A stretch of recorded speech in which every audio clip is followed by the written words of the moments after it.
할렐루야. 지난 12월 28일자 신문을 보다가 우리나라 식약처에서 미국의 화이자에서 만든 그 먹는 치료제인 팍스로비드라고 하는 약의 긴급 사용을 허락했다라는 기사를 본 적이 있어요. 그런데 이 팍스로비드라고 하는 약이 어떤 약이냐? 이 약을 복용하게 되면 입원 및 사망 환자의 비율이 약 88%나 감소한다는 보고가 있습니다. 그래서 우리나라가 지금 이제 올해 1월 중순부터 이것을 약 60만 병분의 그 치료제를 도입할 예정이라고 합니다. 그러면서 정부 당국자가 아주 조심스럽게 이 약에 대해서 이런 말을 했습니다. 당장 이 약이 공급된다고 해서 게임이 확 바뀔 것이라고 말씀드리기는 조심스럽지만 방역 조치와 백신 접종이 병행이 되고 치료제의 효과적인 활용이 더해진다면 코로나19 대응을 좀 더 잘 할 수 있는 2022년이 될 것입니다. 굉장히 조심스러운 말이죠. 그런데 이 말 속에서 뭐가 느껴지냐 하면 우리가 방역 조치를 계속하고 백신 접종을 하고 거기다가 먹는 치료제까지 도입하게 되면 올해 2022년도는 조심스럽지만 이 코로나를 관리하고 극복하고 종식되어질 것이다 라는 그러한 긍정적인 전망들이 많이 나오고 있습니다. 그러면서 사피엔스라는 책을 쓴 유발 하라리라고 하는 교수가 이런 말을 했어요. 폭풍은 지나가고 인류는 살아남겠지만 우리는 다른 세상을 살게 될 것이다. 그러니까 먹는 치료제가 이제 도입이 되면서 코로나가 종식되더라도 코로나 이전으로 돌아가는 것은 아니고 전혀 새로운 시대, 새로운 상황 속에서 살게 될 것이라는 거예요. 할렐루야. 사랑하는 여러분, 이러한 모든 상황은 세상의 사람들이 만들어가는 것이 아니라 오직 하나님께서 병들고 상한 이 땅을 치유하실 때 코로나가 종식이 되고 새로운 세상이 열려지게 될 줄 믿습니다.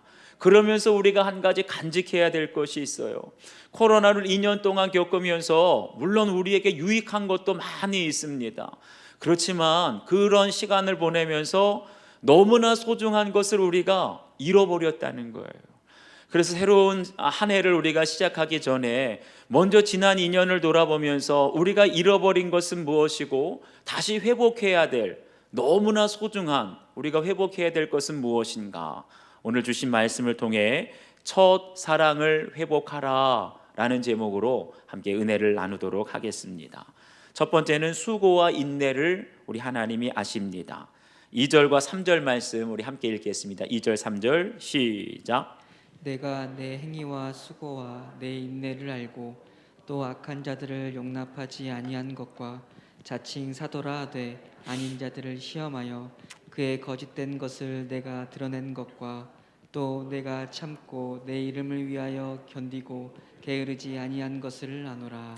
아멘. 앞에 1절을 보니까 에베소 교회의 사자에게 편지하라 라고 했는데요, 에베소가 어떤 지역이냐? 그 당시 소아시아의 수도와 같은 곳이었습니다. 그래서 정치적으로 경제적으로 중심지였다는 거죠. 바울이 이곳 에베소에서 2년 반 동안 머물면서 복음을 전했는데 생명의 위협을 무릅쓰고 죽이려고 하는 사람들이 있었어요. 그런 위협 속에서도 끝까지 복음을 전하며 세운 교회가 바로 에베소 교회였습니다. 그런데 바로 그 에베소 교회를 향해서 주님께서 오늘 말씀 보니까 세 가지 칭찬을 하고 계십니다. 첫 번째가 에베소 교회는 행동으로 실천하는 교회였다는 거예요. 내가 내 행위와 수고와 내 인내를 안다라는 이 말은 다시 말하면 에베소 교회가 말로만 주님 믿습니다, 말로만 사랑합니다 이렇게 했던 것이 아니라 행함으로 사랑하고 행함으로 말씀대로 살았다는 거죠. 가난한 이웃이 있으면 아이고 따뜻한 옷 좀 입으세요 말로만 하는 것이 아니라 그에 필요한 것을 채워주고, 또 외롭고 상하고 또 소외된 사람이 있다면 그런 사람들의 친구가 되었다는 거예요. 그래서 아무리 세상이 힘들고 환난이 닥쳐도 말씀대로 살아내는, 즉 행함이 있는 믿음이었다고 칭찬하십니다. 두 번째는 에베소 교회는 영적인 분별력이 있는 교회였습니다. 여기에 보면 자칭 사도라 하되 아닌 자들을 시험하여 그들의 거짓된 것을 드러냈다는 거예요. 자칭 사도라 하는데 사실은 사도가 아닌 사람들, 거짓 교사지요. 그들이 누군가 했더니 6절을 보면 그들은 다름 아닌 니골라당이라고 하는 이단이었습니다. 그 당시 초대교회에는 영지주의 이단이 있었는데 바로 영지주의 한 분파였어요. 그래서 니골라당이 강조했던 건 뭐냐 하면 너무 유별나게 신앙생활하지 말고 적당히 세상과 타협하면서 회식 자리에서 술도 마시고 적당히 죄도 지으면서 바로 세속하지요. 그렇기 때문에 초대교회 당시에 이와 같은 니골라당의 이단에 의해서 세속화에 무너지는 교회들이 많이 있었다는 거예요. 그런데 끝까지 정통신앙을 지킨 교회가 바로 에베소 교회였습니다. 그 비결이 무엇이었느냐? 이단을 물리치고 정통신앙, 순수한 신앙을 지켰던 비결이 무엇이냐? 에베소 교회의 역사를 살펴보니까 사도 바울이 2년간 에베소에 있는 두란노 서원에서 날마다 말씀을 강론하며 제자 양육했다는 거예요. 사랑하는 여러분, 말씀으로 탄탄하게 세워진 교회는 어떤 이단이 와도 흔들리지 않고 오히려 이단이 떠나가게 될 줄 믿습니다. 이단을 연구한 어떤 책 보고서에 의하면 이단들이 싫어하는, 꺼려하는 교회들이 있다는 거예요. 3가지 특징이 있는데 어떤 교회냐? 제자 양육이 철저하게 잘 되어 있는 교회. 2번째, 전교인이 날마다 말씀 묵상하고 큐티하는 교회. 3번째가 이렇게 설교를 할 때 성경 중심으로 강해 설교하는 교회. 그러니까 오직 말씀 중심으로 말씀 위에 세워진 교회는 이단들도 꺼려한다는 거죠. 우리 교회가 그런 교회 되길 주의 이름으로 축원합니다. 3번째는 에베소 교회는 온갖 핍박 속에서도 끝까지 믿음을 지킨 교회라는 거예요. 평안하게 아무런 어려움이 없는 가운데 온실 속에서 믿음이 자란 것이 아니라 핍박과 고난 속에서 믿음을 지켰다는 거죠. 특별히 에베소를 가면 세계 7대 불가사의 중에 하나인 아뎀이라고 하는 신전이 있어요. 저도 직접 가보지는 못했지만 그 규모가 세계 7대 불가사의 중에 하나가 될 정도로 어마어마하게 상상을 초월한다는 거죠.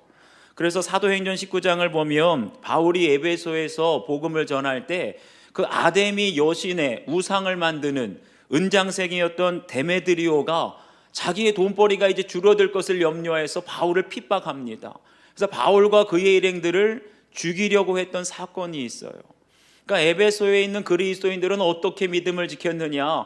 그 당시 우상 숭배가 가득했던 그 도시에서 어떤 핍박을 당하든지 내가 예수님을 믿는다는 이유 하나만으로 경제적인 손해를 보게 되고 사람들에게 외면을 당하고 소외를 당하고 심지어는 따돌림을 당하더라도 끝까지 핍박과 고난 속에서 믿음을 지킨 사람들이 에베소 교인이라는 거예요. 사랑하는 여러분, 주님께서 우리의 어떤 신앙을 기억해 주실까요? 평탄한 가운데 신앙생활하는 것이 아니라 아무리 열악하고 아무리 고난과 핍박이 있어도 끝까지 믿음을 지킬 때 그 신앙을 기억하시고 칭찬하실 줄 믿습니다. 그런데 보세요, 오늘 주님께서 에베소 교회를 칭찬하는데 에베소 교회가 뭐 건물을 얼마나 크게 건축했다? 그런 말은 나오지도 않아요. 에베소 교회 1년에 재정이 얼마나 된다, 예산이 얼마나 늘었다, 그런 건 칭찬이 아니에요. 우리가 한 가지 알아야 될 것은 주님께서 과연 저와 여러분을 보실 때 무엇을 보고 칭찬하시고 어떤 신앙을 기억하실까 생각해 보시기 바랍니다. 주님은 내가 부자이고 얼마나 돈을 많이 벌고 내가 얼마나 인류대학을 나와서 정말 큰 대기업에 다니는가, 그거 기억하지 않으세요? 주님은 우리의 자녀들이 얼마나 학교에서 공부를 잘하고 명문대학을 나와서 시집장가 잘 가가지고 좋은 직장에 좋은 아파트에 사는 거, 그거 칭찬하지 않으세요? 주님께서 보시는 건 딱 한 가지입니다. 우리가 어떤 상황에 있든지 아무리 가난해도 아무리 병들고 약해도 아무리 가정에서 직장에서 핍박을 받더라도 끝까지 참고 인내하며 믿음을 지킬 때 그 모습 기억하시고 칭찬하실 줄 믿습니다. 저도 한때 착각을 했어요. 제가 우리 교회 부임해서 하나님께서 이것만큼은 칭찬하시겠지, 적어도 성전을 이렇게 아름답게 공춘하셨으니 하나님이 칭찬해 주실 거야. 교회 부임하고 나서 열심히 전도하고 교회가 부흥하고 여러 가지 사역들을 열심히 했으니 하나님 기억하시고 칭찬하시겠지. 착각이었습니다. 오늘 말씀 묵상해 보니까 하나님은 그러한 것으로 세상의 자랑거리로 우리를 기억하시고 칭찬하시는 것이 아니었어요. 오히려 지난 2년 동안 코로나가 계속되는 상황 속에서 여러분도 힘드셨죠. 저도 나름대로 어려운 점이 있었습니다. 그런 상황 속에서도 날마다 말씀을 묵상하고 큐티한 것 하나님이 기억해 주시더라고요. 아무리 교회가 세상에서 비난을 받고 욕을 먹고 교회가 문을 닫고 성도들이 아무도 나타나지 않아도 주님만 바라보고 주님 동행하는 삶을 살았어요. 그런데 하나님은 그것을 기억하고 칭찬하시는 줄 믿습니다. 코로나가 계속되면서 성도들이 예배당에 나오고 싶어도 교회에 나오고 싶어도 나올 수가 없는 상황에서 마음이 안타까웠습니다. 어떻게든지 우리 성도들의 믿음을 지키기 위해서 온라인으로라도 예배를 드리고 영상으로 가정 예배 만들어서 보내드리고 성도들이 외롭고 지쳐 있을 때 온라인으로라도 대신방을 드리자. 그렇게 성도들의 믿음을 지키기 위해서 열악하고 답답하고 힘든 상황에서도 믿음을 지키고 수고했던 것 우리 하나님 기억하시고 칭찬하시는 줄 믿습니다. 그것이 저에게 큰 위로가 되었습니다. 여러분도 한번 적용해 보시기를 바라요. 여러분은 여러분 인생에 여러분 가정에 무엇을 자랑하고 있습니까? 아직도 내가 재산이 얼마나 많고 얼마나 우리 자녀들이 공부 잘하고 그것만 자랑하고 있습니까? 주님이 기억하시는 것은 무엇인지 한번 적용해 보세요. 주님께서 기억하시는 수고와 인내의 행위는 무엇인지 오늘 적용하시면서 이제는 사람들의 자랑이 아니라 주님이 기억하시고 칭찬하시는 것을 집중할 수 있기를 축원합니다. 두 번째, 처음 사랑을 버린 것을 책망하십니다. 우리 4절 말씀 함께 읽겠습니다. 시작. 그러나 너를 책망할 것이 있나니 너의 처음 사랑을 버렸느니라. 아멘. 보세요. 지금까지는 에베소 교회가 아무리 핍박을 당하고 어려움을 당하고 이단이 와도 믿음을 지켰다고 칭찬을 받았어요. 그런데 뭐라 그러시죠? 그러나 너를 책망할 것이 있다. 이 말을 달리 말하면 뭐죠? 우리가 에베소 교회가 주님을 향한 마음이 변했다는 거예요. 예전 같지 않다는 거예요. 애정이 식었구나, 사랑이 식었구나. 지금 그 말씀하시는 거예요.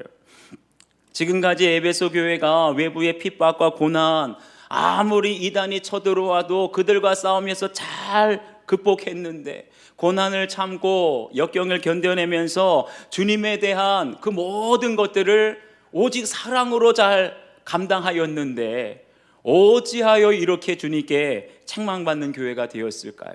그건 다른 것 아니죠. 여러분, 사랑이 있으면 고난이 와도 참을 수 있어요. 내가 사랑하는 사람이 있으면 아무리 가난하고 어려움이 닥쳐도 기쁨으로 감당하게 될 줄 믿습니다. 바로 야곱이 그랬지요.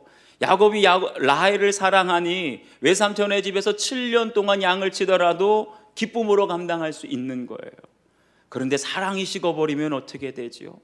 사랑이 식게 되면 조그만 어려움, 조그만 고난을 당해도 쉽게 포기해버립니다. 특별히 사랑을 잃어버린 사람에게 가장 먼저 나타나는 특징이 있죠. 기쁨이 없어요. 아무리 우리가 수고하고 애써도 인내를 하더라도 사랑을 잃어버리게 되면 기쁨이 없습니다. 여러분 자신을 한번 돌아보시길 바라요. 여러분 지금 예배가 기쁘십니까? 여러분 지금 신앙생활하는 것이 너무나 기쁘십니까? 만약에 어느 순간부터 예배가 기쁨도 없고 감동도 없고 신앙생활하는 것이 그냥 의무적으로 하는데 내 얼굴에 웃음이 사라졌다. 첫사랑을 잃어버린 겁니다.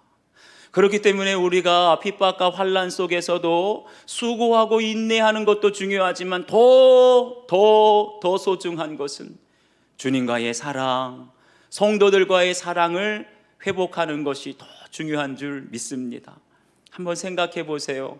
왜 에베소 교회가 그렇게 칭찬을 받았는데 고난을 견디고 핍박 속에서도 인내하고 이단이 들어와도 말씀으로 그렇게 잘 이겨냈는데, 그래서 칭찬받았는데 왜 하루아침에 책망받는 교회, 네 마음이 변했다, 주님께 버림받는 교회로 전락하게 되었을까? 그 이유가 무엇일까요? 많은 성경을 연구하는 성서학자들은 에베소 교회가 이단들과 싸우느라고 그렇게 되었다라고 추측을 합니다. 지금도 그렇지요. 지금도 우리 주변에 옳고 그름으로 따지다가 첫사랑을 잃어버린 사람들, 사랑을 잃어버린 교회를 많이 보게 됩니다. 우리 주변에 분쟁하는 교회들을 쉽게 볼 수가 있어요. 그런데 분쟁하는 교회를 들여다보면 서로 나는 옳고 당신은 틀렸다, 옳고 그름으로 계속해서 판단을 합니다.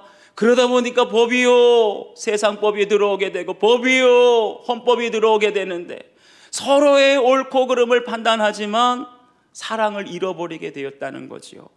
교회 안에 악한 자와 교회 안에 들어온 거짓 교사들을 경계하는데 온 신경을 쓰다 보니까 성도들에 대해서는 판단하고 정죄하는 무서운 교리주의자, 모든 것들을 법 하게 되는데 정작 사랑을 잃어버린 마른 막대기와 같은 신앙이 되었다는 거예요. 바로 그런 교회가 에베소 교회입니다. 에베소 교회는 제자 양육 교리 공부로 말씀의 기초가 탄탄했기 때문에 이단이 들어와도 흔들리지 않았어요. 다른 교회는 세속화로 다 무너졌어도 에베소 교회만큼은 말씀이 있었기에, 교리가 있었기에 흔들리지 않고 물리쳤습니다. 그런데 너무나 이단을 경계하다 보니까 혹시 저 사람 이단 아니야?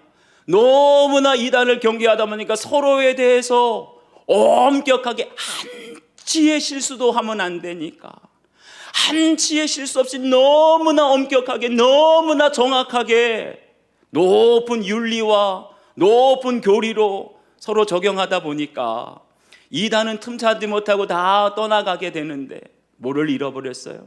사랑을 잃어버렸어요. 사랑을 잃어버리게 되니까 계속해서 원망과 불평, 비난과 계속해서 정죄만 교회 안에 넘치게 되었던 것입니다. 그러니까 처음에는 이단을 물리쳤다고, 고난 속에서도 인내했다고 칭찬받았던 에베소 교회가 너희가 처음 사랑을 버렸느니라 책망하는 교회가 되었다는 거예요. 오늘 말씀을 묵상하면서 제 마음에 한 가지 찔리는 것이 있었습니다. 우리 교회도 지난 2년 동안 비교적 코로나를 잘 극복하였다고 총회에서도 인정을 해줬습니다. 그래서 총회에 가서 제가 우리 교회가 코로나 기간 동안 어떻게 목회를 했는지 사례를 발표할 정도였어요. 나름대로 지난 2년간 정부의 방역 조치를 정말 철저하게 지켰습니다. 우리 교회를 정말 코로나로부터 지키기 위해서 성도들이 감염되면 안 되겠다, 얼마나 우리가 철저하게 무던하게 노력했는지 몰라요. 어느 정도였느냐, 정부에서 거리두기 4단계가 발표가 되면 우리 교육자들은 3달이 되든 4달이 되든 식당도 안 갔습니다. 심지어는 교회 안에서 밥을 먹을 때도 한 사람씩 떨어져서, 2사람도 아니에요, 한 사람씩 떨어져서 식사를 했고 저는 그 기간 동안 몇 달이 되도록 집에서 따로 밥을 먹었습니다. 심지어는 여름부터 코로나가 확진이 되기 시작해서 휴가를 마치고 복귀할 때는 반드시 코로나 검사를 받고 음성 확인을 받은 다음에 오십시오. 또 추석 명절을 보내고 나서는 어디 지방에 갔다가 멀리 갔다 올지 모르니까 반드시 복귀하기 전에 코로나 검사 받고 복귀하십시오. 그 정도로 철저히 했어요. 그렇게 철저히 2년 동안 우리 스스로를 관리했기 때문에 교회가 코로나에 감염되지 않고 성도들이 감염되지 않은 건 참 감사한 일이었습니다. 그런데 지금 돌아보면 사회적 거리두기를 철저히 하느라고 우리가 주님과 거리두기가 된 것은 아닌지, 혹은 성도들과 거리두기가 된 것은 아닌지 제 마음이 심히 우려스럽습니다. 여러분도 한번 돌아보시길 바라요.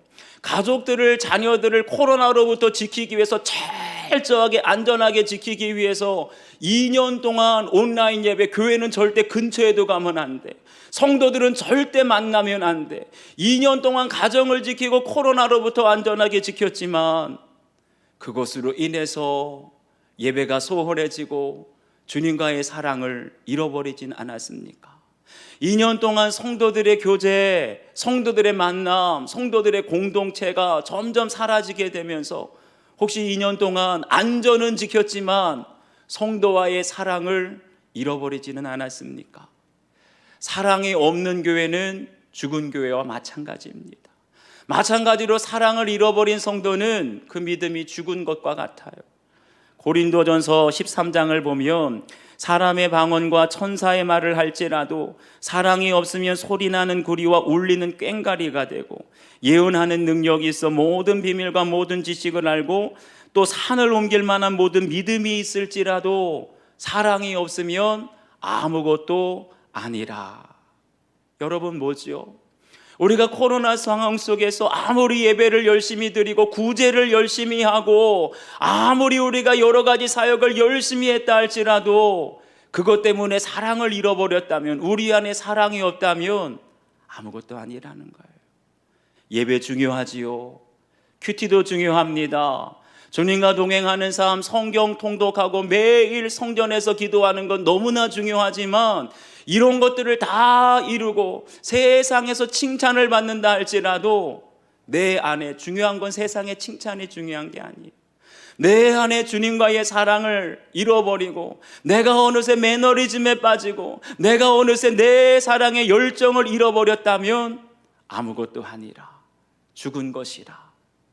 주님께서 오늘 저희들에게 말씀하십니다. 너의 처음 사랑을 버렸느니라. 우리가 지난 2년을 돌아보고 올해를 새롭게 시작하면서 과연 어디에서 언제부터 주님과의 첫사랑을 잃어버리게 되었는지 한번 돌아볼 수 있기를 바랍니다. 그래서 올해는 다른 무엇보다도 잃어버린 사랑, 매너리즘에 빠진 우리의 신앙이 아니라 주님과의 그 순수했던 첫사랑을 회복할 수 있는 올해 한 해가 되시기를 주의 이름으로 축원합니다. 한번 여러분 적용해 보세요. 어디서부터 처음 사랑을 잃어버리고 떨어지게 되었습니까? 사람들 앞에서는 잘했다고 칭찬받지만 주님 앞에서는 책망받고 있는 것은 무엇입니까? 세상 사람들은 우리의 겉모습밖에 몰라요. 그러니까 뭐 일을 많이 하면 칭찬받지만 거기에 속지 마시길 바랍니다. 중요한 것은 주님께서 우리의 무엇을 보느냐예요. 내 안에 첫사랑 잃어버리고 순수한 열정 잃어버렸다면 그것을 꼭 회개하시고 돌이키시기를 축원합니다. 마지막 세 번째, 회개하여 처음 사랑을 회복해야 합니다. 우리 5절 말씀 함께 읽겠습니다. 시작. 그러므로 어디서 떨어졌는지를 생각하고 회개하여 처음 행위를 가지라. 만일 그리하지 아니하고 회개하지 아니하면 내가 내게 가서 내 촛대를 그 자리에서 옮기리라. 아멘. 보세요. 주님께 칭찬받던 에베소 교회였는데 무엇 때문에요? 처음 사랑 잃어버리고 나니까 너희가 마음이 변했다, 사랑이 식었다 하면서 책망받는 교회로 전락하게 됩니다. 그런 에베소 교회의 모습을 보고 주님 말씀하시기를 네가 어디에서 떨어졌는지를 생각하라 라고 말씀하세요. 에베소 교회는 바울이 2년 동안 제자 양육을 하면서 말씀 위에 세워진 교회입니다. 특별히 에베소 교회는 성령을 받고 예언의 은사와 방언의 은사, 성령의 능력이 역사하는 교회였다는 거예요.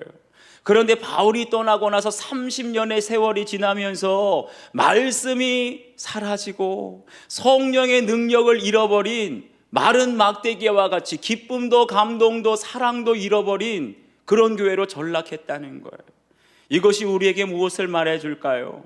내가 30년 전에 젊은 청년 시절에는 정말 뜨거웠었는데, 내가 30년 전에 젊은 집사 시절에는 은사도 보고 환상도 보고 성령의 능력도 받았는데, 그런데 어느덧 시간이 지나면서 내가 정말 매너리즘에 빠지고 내가 정말 타성에 젖어들면서 예전에 있던 뜨거운 신앙, 예전에 은사받고 능력이 있던 신앙, 예전에 말씀으로 참 많았던 신앙은 온데간데 없어지고 매너리즘에 빠지니까 그냥 감동도 없이 기쁨도 없이 형식적인 마른 막대기 같은 신앙으로 전락되지는 않았습니까? 그런 저희들에게 주님께서 말씀하십니다. 내 촛대를 옮기리라. 이 촛대가 무엇이죠? 하나님의 임재입니다. 여러분, 하나님이 떠나신 교회, 하나님의 임재가 없는 예배, 우리가 아무리 많이 모이고 아무리 뜨겁게 예배를 드려도 촛대가 옮겨지게 되면 구원의 감격 없는 거예요. 아무리 많은 사람이 모여도 촛대가 옮겨지게 되면 기도의 응답이 없고 어떤 감동도 기쁨도 사라지게 되는 겁니다. 그래서 주님 말씀하세요. 촛대가 옮겨지기 전에 너의 처음 사랑을 회복하라. 아멘입니까? 어떻게 하면 처음 사랑을 회복할 수 있느냐? 세 가지를 명령하세요. 첫 번째, 어디서 떨어졌는지를 생각하라. 두 번째, 회개하라. 세 번째, 처음 행위를 가지라입니다. 유기성 목사님의 설교를 듣다 보니까 유기성 목사님이 선한목자교회에 부임하시고 나서 출석교인, 주일 출석교인이 3,000명 정도를 넘어설 때 교회는 계속해서 부흥하는데 뭔가 문제가 있다라는 것을 느끼기 시작했다는 거예요. 그 당시에 선한목자교회의 가장 중요한 현안이 뭐냐? 교회가 건축하면서 부채가 있었는데 부채 갚는 것이 1순위, 그 다음에 두 번째가 교회는 크게 건축했는데 빈자리가 있었기 때문에 빈자리를 채우고 성도들 전도하는 게 이게 가장 급선무였다는 거예요. 그런데 목사님께서 부임하시고 나서 교회도 계속 부흥하고 성도들도 늘어나고 그러면서 재정도 늘어나고 부채도 갚게 되었는데 문제는 뭐냐? 사랑이 없다는 거예요. 교회 안에 사랑이 식었다는 거예요. 그때 깨닫게 된 것이 무엇이냐? 성도들이 늘어나고 재정이 늘어나고 교회 부채를 갚는다고 해서 지금 우리 교회가 잘 나가는 것이 아니라 우리 안에 사랑이 없다면 아무것도 아니라는 걸 깨닫게 되었다는 거예요. 그러면서 그때부터 선포하기 시작한 것이 사랑으로 소문난 교회가 됩시다. 오직 사랑만 하는 교회가 됩시다. 할렐루야. 여러분, 이 얘기를 들으니까 꼭 생각나는 교회가 없습니까? 우리 수인중앙교회가 생각이 나더라고요. 우리 교회도 최근에 교회가 많이 부흥이 되었어요. 그러면서 재정적으로 우리 교회도 빚이 있는데 교회가 부흥이 되면서 여러 가지 부채도 지금 계속해서 차근차근 갚아나가고 있습니다. 그런데 전도도 열심히 하고 성도들은 늘어났는데 이상해요. 시간이 지나면서 여기저기에서 대립과 갈등하는 소리들, 그리고 불평과 불만하는 소리들이 점점 커지고 있어요. 그 이유가 무엇이겠습니까? 바로 우리가 사랑을 잃어버리게 되었다는 거예요. 성도들은 많아졌는데 교회는 부흥했는데 우리 안에 사랑이 없다는 겁니다. 사랑하는 여러분, 교회가 지금 빚을 갚는 것도 중요해요. 전도를 열심히 해서 성도들이 많아지는 것도 중요해요. 그런데 그것보다 더 우선해야 될 것은 성도들 간의 사랑이 회복되어야 할 줄 믿습니다. 아무리 성도들이 많이 늘어나도 아무리 교회 재정이 많아져도 맨날 싸우고 다투고 갈등이 일어난다면 하나님이 기뻐하시겠어요? 이제부터 다시 한번 선포해요. 사랑하는 여러분, 우리 수인중앙교회도 사랑으로 소문난 교회가 되기를 축복합니다. 다른 거 다 못해도 괜찮아요. 사역 좀 못해도 괜찮아요. 제자 양육 좀 못해도 괜찮아요. 그렇지만 사랑만 하는 교회가 되시기를 주의 이름으로 축원합니다. 정말 제가 목 놓아 부탁드리기는 너무나 옳고 그른 거 따지지 마세요. 사랑만 하는 교회가 되시기를 축원합니다. 사랑하면 허물 덮어줄 수 있어요. 사랑하면 잘못보다 그 영혼이 더욱더 긍휼히 여겨지게 될 줄 믿습니다. 이렇게 우리가 잃어버린 사랑을 회복하려면 반드시 해야 될 것이 있어요. 그게 바로 회개의 역사가 일어나야 된다는 거예요. 세계 교회 역사를 살펴보게 되면 항상 영적 대각성, 영적 부흥이 일어날 때는 공통점이 있어요. 회개 기도가 있었다는 거예요. 특별히 영적 대부흥이 운동이 일어날 때는 언제나 교회가 침체기에 있었습니다. 교회마다 매너리즘에 빠지고 감동이 없는 예배, 감동이 없는 설교가 선포되었어요. 계속해서 강단에서 윤리적인 설교만 하는 거예요. 남들을 좀 도와야 된다, 우리가 말씀대로 잘 살아야 된다, 윤리적인 회개는 없고, 그런 설교를 듣다가 누군가 한 사람이 공동체에서 자기의 수치스러운 죄를 고백하는 거예요. 내 안에 사실은 이런 악한 죄가 있습니다. 목사임에도 불구하고 내가 누군가의 돈을 맡았다가 그것을 떼먹었습니다. 내가 교회 집사인데도 불구하고 음란한 죄를 지었습니다. 서로 이런 회개 기도를 통해서 마음이 찔리는 거예요. 그러니까 그 안에서 놀라운 회개의 역사, 회개 기도가 터져 나올 때 영적 대각성 운동이 일어나게 된 줄 믿습니다. 말씀으로 내 죄를 보고 나의 연약한, 나의 감춰진 죄를 공동체 안에서 시인하고 회개하게 될 때, 그럴 때 잃어버린 첫사랑을 우리가 회복하게 될 것이고, 그럴 때 우리 교회 안에는 잃어버린 영적 대각성, 대붕의 역사가 일어나게 될 줄 믿습니다. 올 한 해 그런 해가 되기를 바라요. 사랑하는 여러분, 겉모습만 보고 세상에서 칭찬받는다고 우리가 속지 마시고, 내 안에 잃어버린 사랑, 왜 내가 잃어버리게 되었는지 우리의 죄를 철저히 회개함으로 말미암아 우리 개인에게는 첫사랑이 회복이 되어지고, 우리 교회로는 영적인 대각성 부흥의 역사가 일어나게 되길 주의 이름으로 축원합니다. 아버지의 외도를 목격하고 마음속으로 원망하고 미워하다가 정작 자신 안에 있는 음란물 중독을 회개하여 주님과의 첫사랑을 회복하게 되었다는 한 성도님의 큐티인 간증입니다.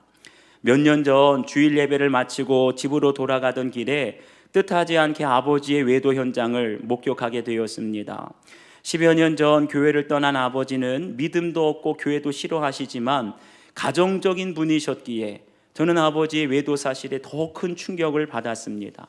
게다가 어머니는 뇌종양으로 쓰러진 동생을 간호하느라 병원에서 생활하고 계셨는데 그만큼 아버지에 대한 배신감, 분노는 클 수밖에 없었습니다. 그런데 그 즈음 제가 과거에 교회 안에서 경계를 지키지 못하고 여자친구와 교제한 사실이 드러나면서 청년부 소그룹 리더의 자리를 내려놓게 되었습니다. 그러면서 나도 아버지와 똑같이 음란한 죄인이구나 라는 사실이 깨달아져서 회개하게 되었는데, 이때가 저에게는 주님과의 첫사랑을 나누는 시간이었습니다. 그러나 시간이 흐르면서 아버지에 대한 진실을 가족에게 감추면 감출수록 아버지는 제 눈치를 보며 더욱 가정적으로 행동하셨습니다. 참 이럴 때가 많이 있죠.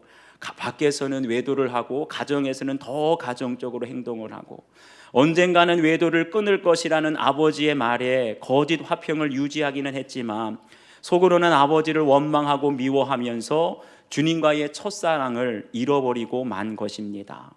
그러나 시간이 흘러도 달라지지 않는 현실에 좌절하여 힘들 때마다 음란물을 보며 죄와 타협하게 되었고, 결국 저의 음란물 중독을 여자친구가 알게 되어 크게 다투는 사건으로 주님이 저를 찾아와 주셨습니다.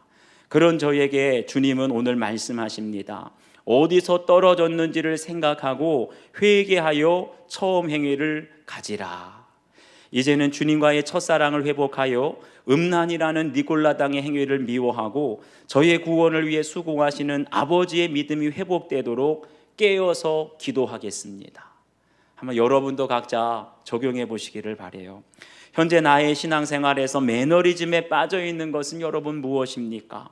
하나님과 지체들 간의 처음 사랑을 회복하기 위해서 내가 시인하고 고백해야 될 나의 죄는 무엇인지, 그것을 끝까지 감추게 된다면 결국 우리는 형식적인 신앙밖에 안 되고 첫사랑을 잃어버리고 말 거예요.